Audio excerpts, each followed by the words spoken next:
all good smelling from afar. Auspicious clouds gather everywhere, with that most sincerity, all good is here. We pay homage and offer clouds of incense to the Bodhisattvas and the Mahasattvas.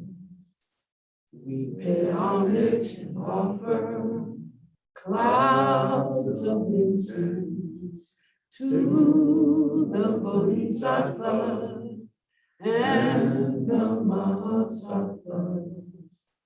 We pay homage and offer clouds of incense to the Bodhisattvas and the Mahasattvas. Good morning. Just by way of update, keep up Panyadeepa in your prayers. He has to have a surgery, and they don't know whether he'll be approved for it because of his age. And even if he was, he can't have it right now because he's battling several infections.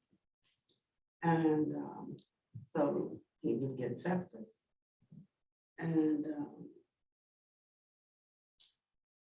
or they may try to dialyze him. I don't know. But I'll know tomorrow when I take him back. I want to thank everybody for all your prayers and your offerings of support for him. And I want to let you know that while Panyadeepa may be like physically in some pain, Panyadeepa is the same Panyadeepa. I might be having a little bit more of a challenge. But Panyadeepa is the same Panyadeepa. Oh, I need sunglasses.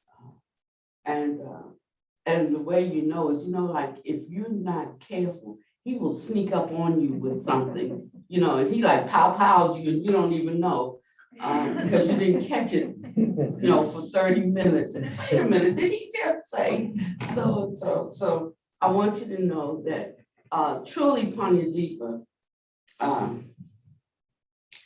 is, well, actually, he's not, I was going to say he's doing his practice, but I don't think he's really doing his practice now. I think this is just the fruit of his practice. So you can't like do your practice.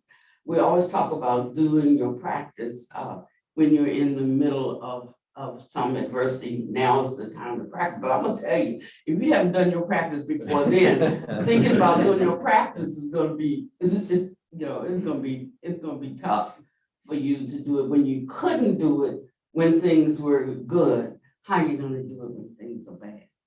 And so this is how we can know where we are. And it's okay, but we should know where we are in the Dharma. And wherever we find our slip hanger, we can like just pull that up. It's not,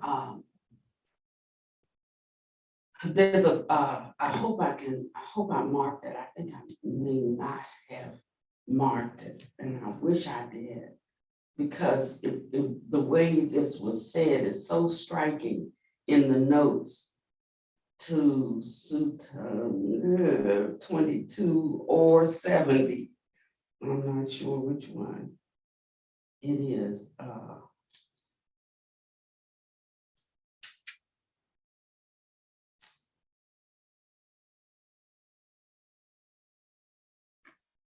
When I was young, I had a photographic memory, so I never, ever studied.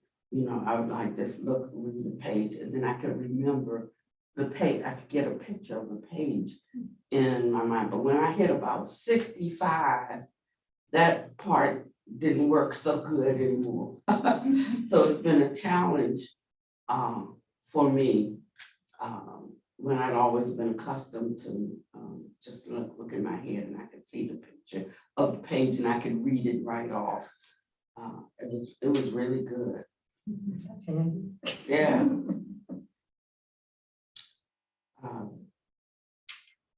And it's worth you letting me find it. Because I think it could be a game changer for you in how you understand something. Okay, so it must not be Sutta number 70 because it's not right here in the book.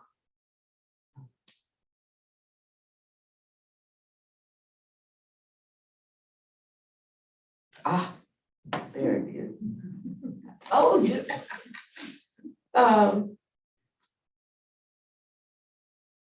So it's 70? It's 22. It's in Sutta number. So that lets me know I was torn between whether we would discuss 22 or 70 today.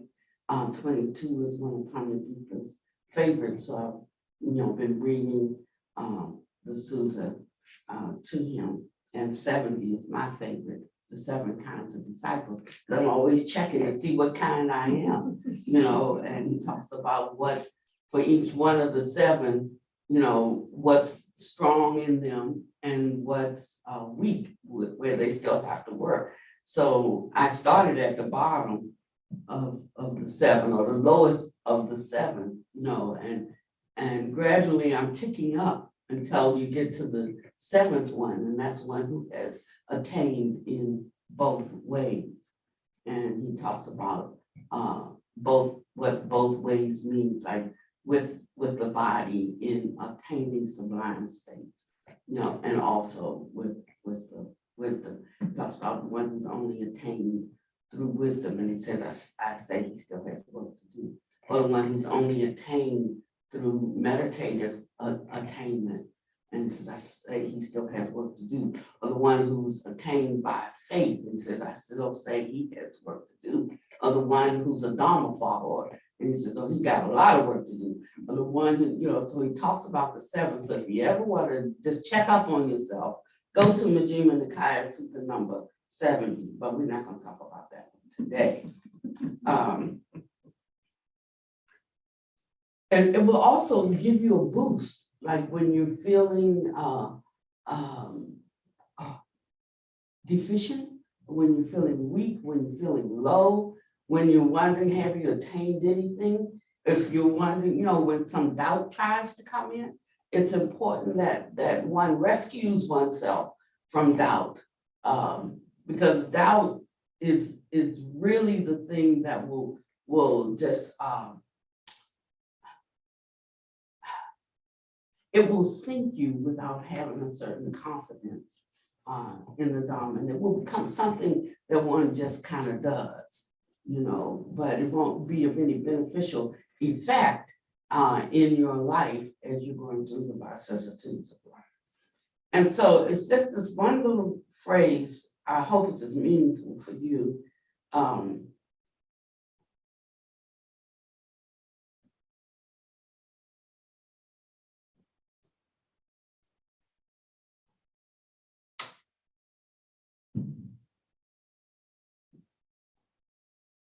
It says the Arhat's viewing knowledge is shown by the phrase, there comes the knowledge and he understands.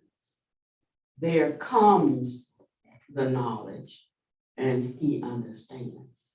And it was just that part, like when you're challenging or questioning what you think you know, or what,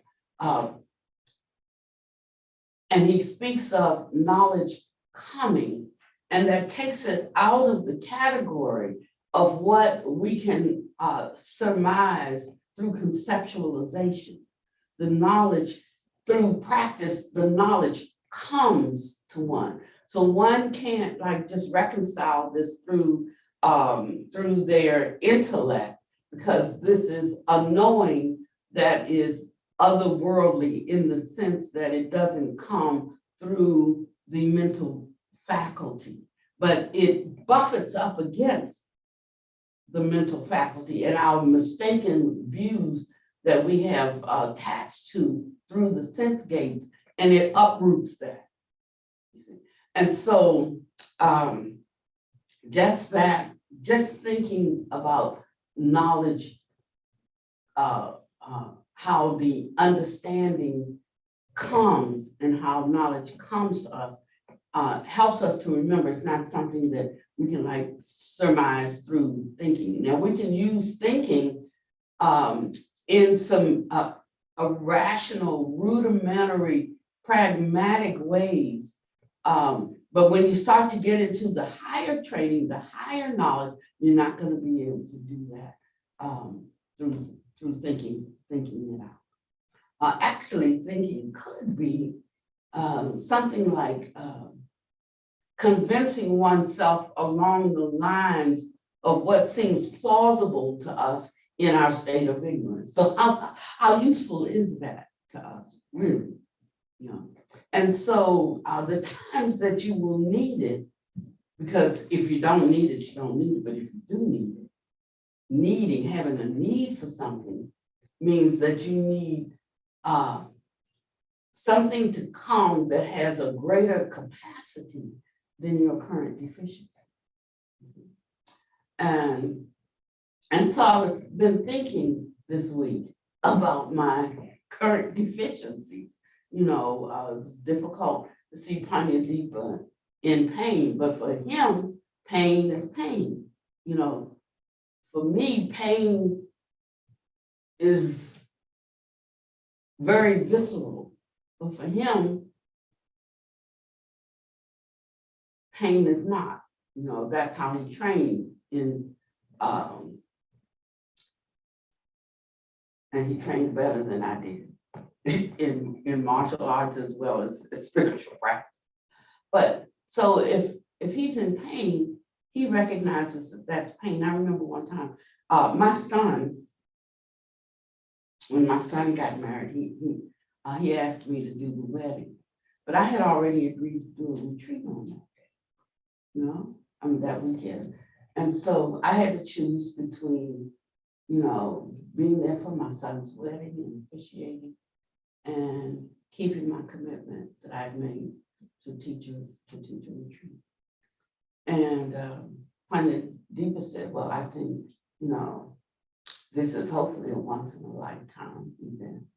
And they put things in motion and the date can't change. So if I were you, I would cancel and not do my son's retreat. If you're gonna have regrets about it. Says if you're not gonna have regrets about it, then he should have checked the date before he asked you. And I go ahead and I keep my commitment to the retreat. So I decided I would do the retreat. And I explained to them why, you know, and Panyadeepa did the wedding for me instead. And I'd given him specific instructions on what I wanted done, how to do it, the whole fancy smashing thing. And one thing, we had this big candle, and this is when they first came out, so it was a long time ago. The candle's about this big, and it had 3 candles in it. And this was sort of a quasi Buddhist Christian kind of wedding. So that was for the Father, the Son, and the Holy Spirit. And it was the 2 of them being joined with it was like a whole lot of symbology, right, around these 3 candles. I said, now when it comes time to do this part, make sure you have to light all 3 candles. All 3 candles have to be lit, you know. And so he went on and did the wedding. And I looked down and his finger was burned. And it was burned below this layer, the next layer, and the next layer. It was like just sitting there, like, oh, I said, Panyadeepa, what happened? Oh, and I told him, you have to make sure that you light it with one match. You know, because this all had to be unified, you know, one match. He said, well, you said it had to be lighted with one match, but the wind was blowing and it was hard to light each one. And so I had to like just keep holding it to make sure I lit it from that one. And it got down to my finger. I said, why didn't you just put it out and light another one? He said, because you said it was important for the 3 to be lit from the 1 match. And I mean, I'll tell you, I felt so bad. I said, that's just crazy. Okay, that's just crazy. He said, well, I did what you asked me to do. And that was it. So I'm thinking about all of these things and we're laughing about them now. So I want to go into 22. And this is the simile of the snake.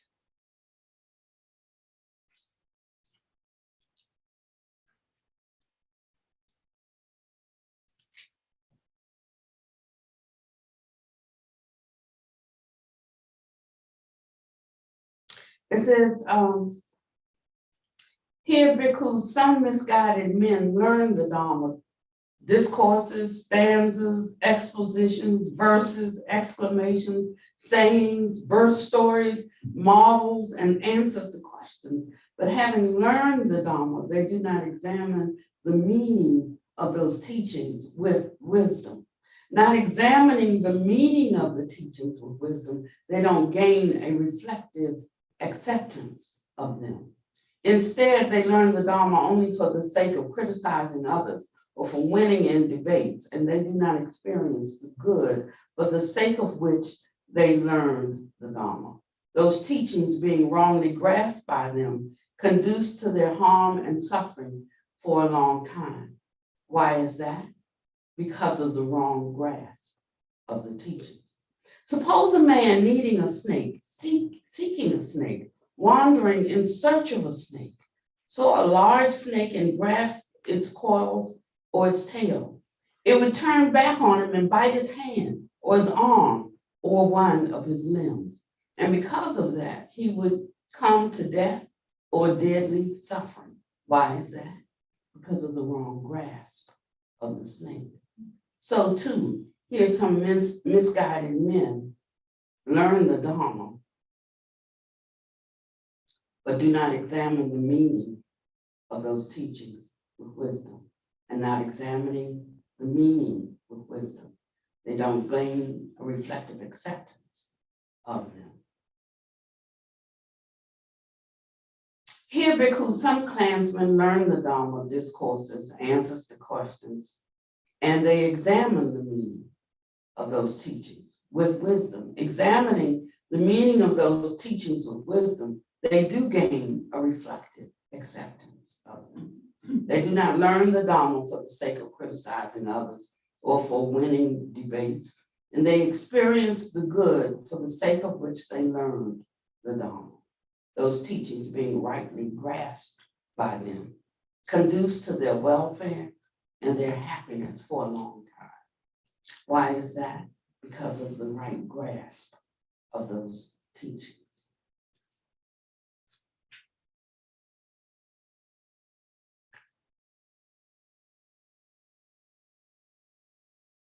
There are, bhikkhus, these 6 standpoints for views. What are the 6? Here, bhikkhus, an untaught, ordinary person who has no regard for noble ones and is unskilled and undisciplined in their Dharma, who has no regard for true men and is unskilled and undisciplined in their Dharma, regards material form thus: this is mine, this I am, this is myself. He regards feeling thus: this is mine, this I am, this is myself.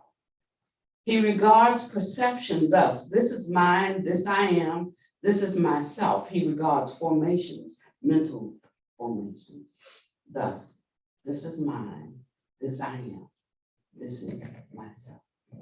He regards what is seen and heard and sensed and cognized, what is encountered, what is sought, what is mentally pondered, thus: this is mine, this I am, this is myself. And this standpoint for views, namely that which is the self, is the world. After death, I shall be permanent, everlasting, eternal, not subject to change. I shall endure as long as eternity. This is mine, this I am, this is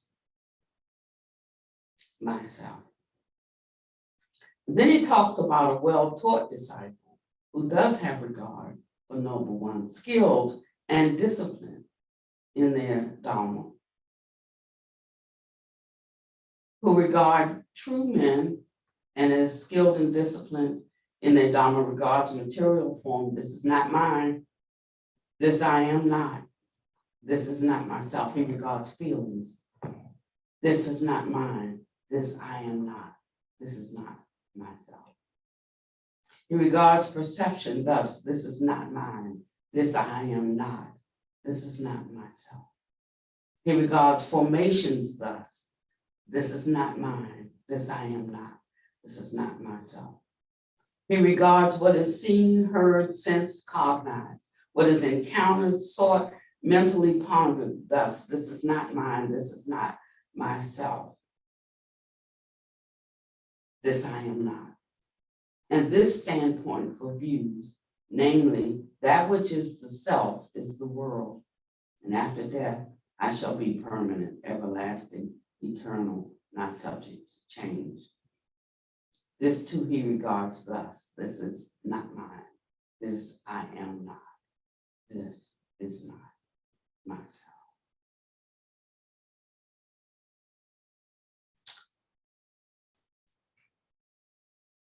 And then he goes over to the Arahant, because it's easy to talk this out. But at the moment when a particular thought is riding, or when a particular feeling is pressing in upon you, or when you have heard something that distresses you, or when you have seen something that upturns, just overturns your capacity to handle it. What happens then? All of this talk about this is not me, this is not mine, all of that goes out the window unless the knowledge that comes to one has come.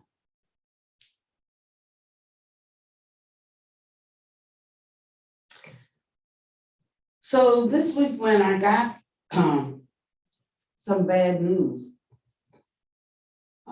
and I saw some bad news, and I heard some bad news, and I thought some bad news, all, like if you're fighting one information from one sense gauge, you can kind of handle it. You can balance it out with the other four, but when it's coming like a flood, what can you do?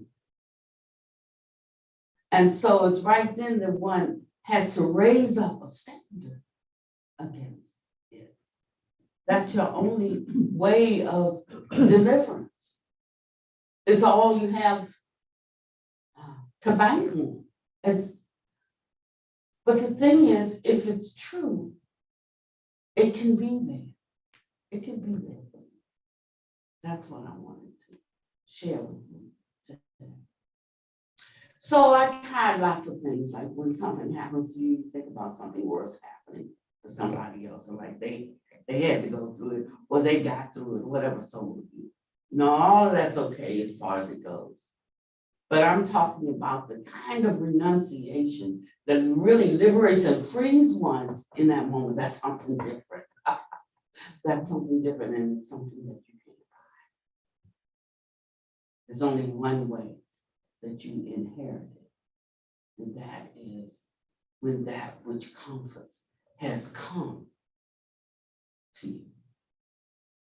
So this kind of knowledge that the Buddha is talking about, understanding the world, this kind of dispassion, the kind that brings a liberation when the knowledge comes and one understands that one is liberated.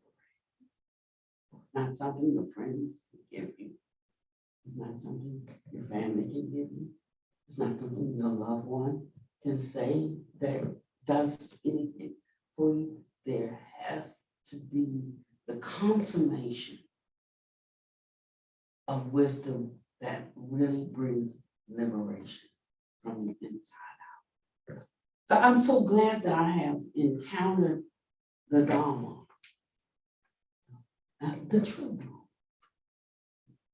But you have to do more than just encounter it. Encountering it alone is not enough. That's why he talked about the 7 kinds of disciples. Truly, they have, encountered the Dharma, but they have not fully apprehended. And so their liberation will be partial. Their deliverance will be partial. But he says there is a way if one holds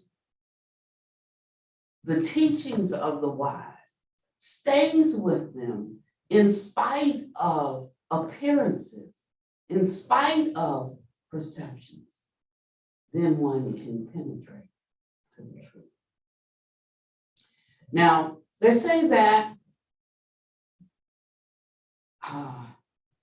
an appearance in this world is one of the best ones that you can have, because in the world's beyond this plane where there's less suffering, one is not so much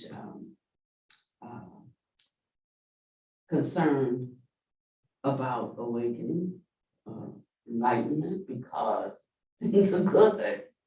They don't have the suffering that causes one to even ponder and review things. It said that one of the Buddha's disciples died, and one of the other disciples who wanted to see where his destination was, and he wanted to talk to him, and so he asked the Buddha, and the Buddha said, well, there has been a reappearance in Dada world. And so he went there, and when he saw a former disciple of the Buddha, the disciple said, hey, and kept right and turned back to his friends in that world. He went back troubled. He said, I went to see him and he didn't even acknowledge me. He said, because he's in another world where the mentality is such that they're not acquainted with suffering at this time. So he has no need for it. And so when we think about non-returning, once returning means that one has enough clarity, but yet enough delusion that there is a reappearance in this Saha world of suffering. Then once returning, if it's so that we've been here many lifetimes, one seems not so bad, but just thinking about this world and its suffering, even how wonderful it is to encounter someone that becomes dear in your life, and we think about the goodness or the happiness of that, but actually suffering is born of those who do. As much as I feel bad for people who die that I don't know, for the people that suffer that I don't know, the one that I do know, one who's suffering that I witness every day, who's my closest friend. It's a difference. It's a difference. And so he says, the closer you get to one, the more suffering. One thing I do know is I got through with that in this life. As much as I enjoy my relationship with Venerable Pandit, he's a great Dharma friend. He's a great Dharma example. But as much as I enjoy the relationship with him,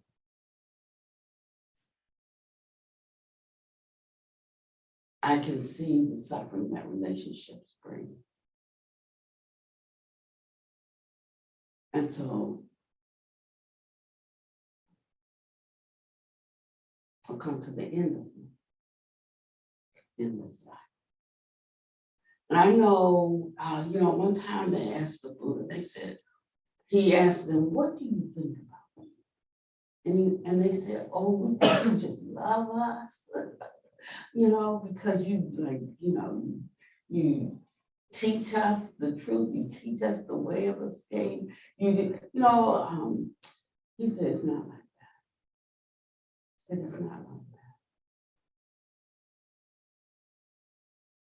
that. It's a different kind of relationship. You can't even put it in the category of a worldly kind of love.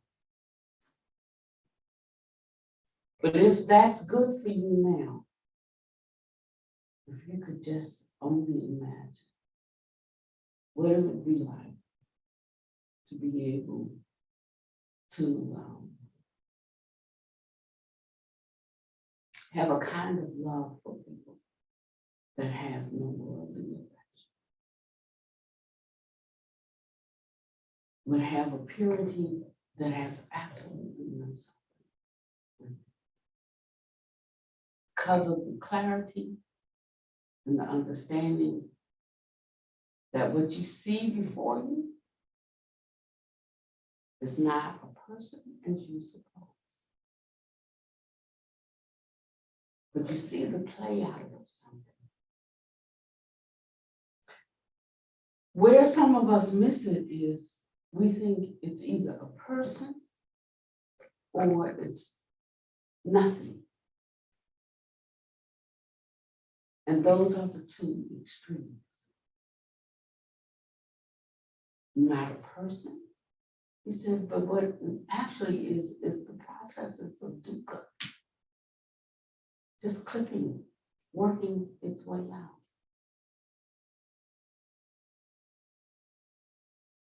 Just these mental processes and the physicality, the elements, through cause and condition. Just like when you watch a movie and frame after frame is clicking, there's a whole story there and none of it is real. You're just watching. It's something, it's not nothing. And so we try to go from this notion of a self, a personal self, to a no self or nothing. And we miss the whole thing. So we don't really believe that it's a personal self because we're trying to work with our conceptions, and we don't believe it's nothing either. So we're left in a conundrum. I mean, in a real sense, besides just talking blah, blah. We're left really confused about what is there. That's what I'm saying. And that knowledge, that realization, you can't come to it with your own mind. That is a kind of wisdom that comes. And so it's just really a matter of being at the right intersection for that wisdom to come. He goes on in this sutta. It's a really long sutta, one of the longest ones, and I don't even know how I got in the middle of it. It should be in the long discourse, but it's a long sutta. But you should take the time to read it, because he talks about in this sutta finding that true space of understanding.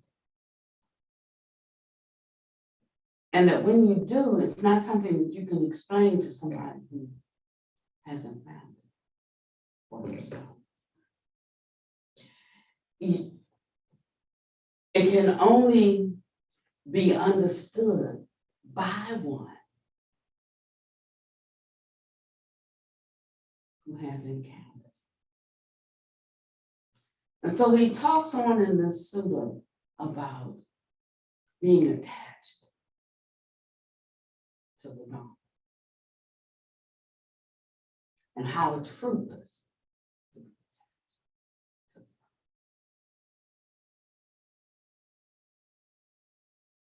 is only fruitful for whatever level of realization you actually. So when he was talking at the beginning of this sutta,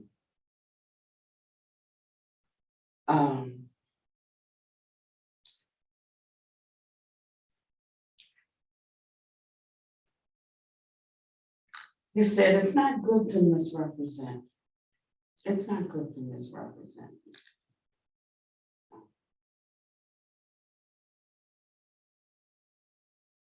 He said, as I understand the Dharma taught by the Blessed One, only those things called obstructions by the Blessed One are not able to obstruct one who engages in them. He said, misguided man, to whom have you ever known me to teach that Dharma in that way?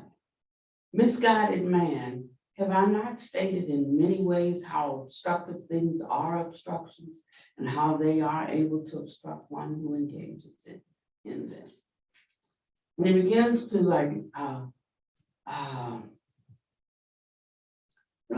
really harshly correct this disciple. And then he says, and after he had corrected him, the bhikkhu formerly of the vulture killers, sat silent, vulture killers. I don't know what that means exactly.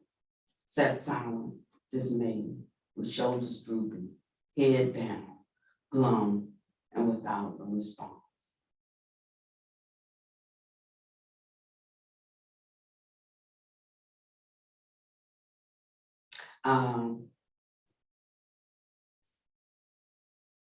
Next week, I'll tell you what that means about forming the vulture killers.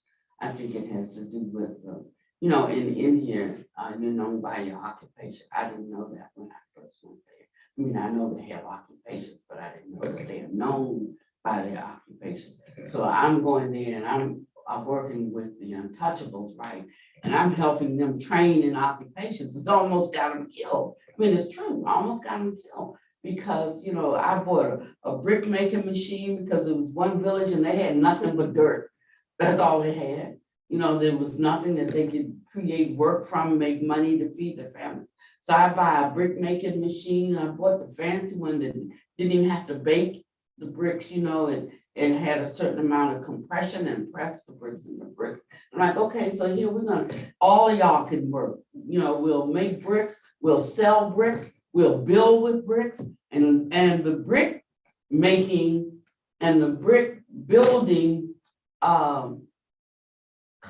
clans or classes of people, were outraged because I was teaching untouchables. I had somebody come and train them, and said, you're gonna cause them to lose their life. They're gonna kill them because they believe that the order of society is that every person is born, whatever family, whatever clan, whatever class you're born into. It's violence against society if you try to get out of that class. There's no such thing as upward mobility.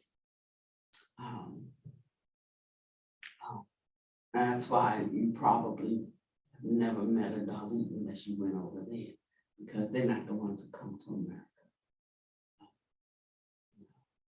And so I didn't know these things. And so he must have had some kind of job or occupation, because that's how he was known. But I will verify that since it's a question in my mind. It may be in yours too.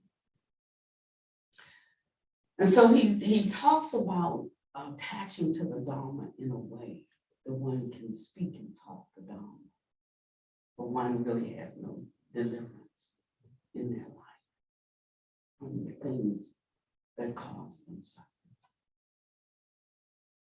And I had to ask myself, because I felt pressed down last week and I was suffering. And I had to say, yes, I was suffering. But I can tell you I'm not suffering this week. I felt a little bit lost. You know. But if the Dharma can find me, then I'm not lost.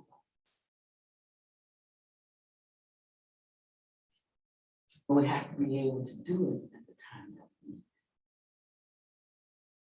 Sometimes you have to do it because people love you, you know, and they hold on to you, and because they are also caught and also bound in that suffering. Then you gotta try to keep your head above water with your suffering. You gotta help them with their suffering. Or, you know, like they're like just they're like pulling on your, it's like you're going down. I love that song, going down for the third time, and they're hanging on to your foot because they're also suffering.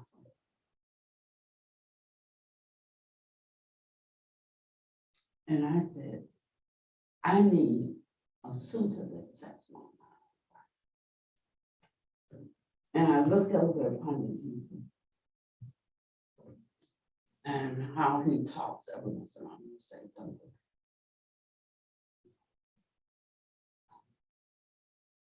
And I said, well, I do.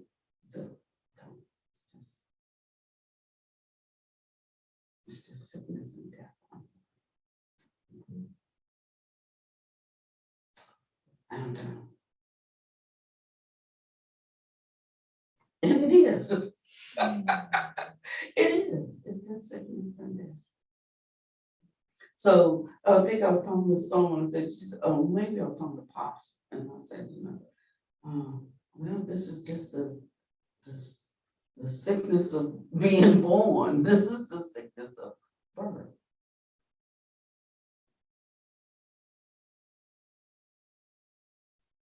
And what does that really mean? Home. One thing I know is like Kubler-Ross's the 5 stages of grief. And the last one is acceptance. You know, and I would always say to people, you can go through all 5 or you can just go to number 5, you know. And I know that that's true.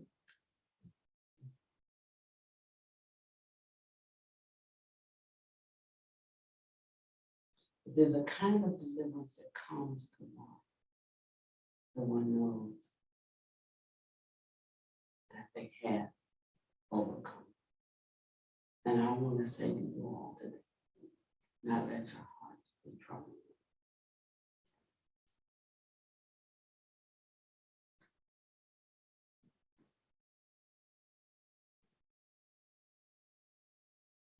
And I also want to say that when Pandita dies, we will not have a funeral. So however you know, hold that. Hold that. We talked about it the other day. We're going to give his body to science. And mine too. If they want it, they could probably learn a lot about what not to do. And we will hold memory of a great Dharma. One who has attained by wisdom, even though he still might have some work to do. And I want to spend this time with him. Well, maybe, they have him on oxycodone, so I don't know what we can do with that mind. Some of, he was one dry inside, so having not experienced something with the body, but because I was a faith follower, I easily experienced things with the body, the sublime states. Might be some lacking on the wisdom side. And we kept our whole life trying to balance those two. He was trying to give me some wisdom, and I was, trying to give him some faith that he could enter into these sublime states. but maybe the oxy will help him. Who knows? Well, so I think that's all I wanted to share today. But I'd like to encourage you to not just read, but study Sutta number 22. It's the simile of the snake. There's so many different points in this sutta that will help you address the Dharma as something real and not something intellectual. I mean, when I say real, I mean it has the bent of reality, something to be known and penetrated beyond our superficial views. It can give you a footing in this life and overcome every obstacle. And not just to reason it out, but to truly experience the liberation of knowing reality as it actually is. And the thing is, he says, anybody who's trying to talk it out for you, you can rest assured they don't know. Because it's not going to be able to be articulated in the words that we formulate and put together to describe what things are. He said, but I declare to you, and I do today declare to you, it can be experienced. And it brings a quality to life that is priceless.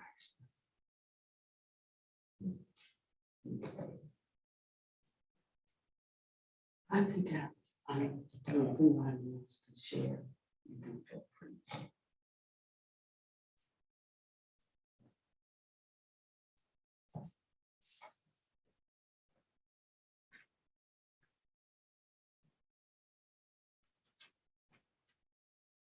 Can I say also that it becomes bigger than anything that could possibly be going on in your life? It becomes richer. It becomes fuller. Zazie sent me a text and she said, may pain deeper through this pain and suffering, reach his final goal. And I started thinking about that. And I started thinking, saying for myself, may I, through this pain and suffering, reach my final goal. How many times do we go through things that cause us, suffering? And think, oh, may this be the thing that arouses the zeal and the interest and the intent and the the energy for me to press through to my final goal. But this may be the very thing. I don't know. I'll try to use it for that. Yeah. And I just know that studying this sutta this morning gave me a sweet taste of freedom that's indescribable right there. May you become happy. May no harm come to you and no danger. May you always be able to meet the inevitable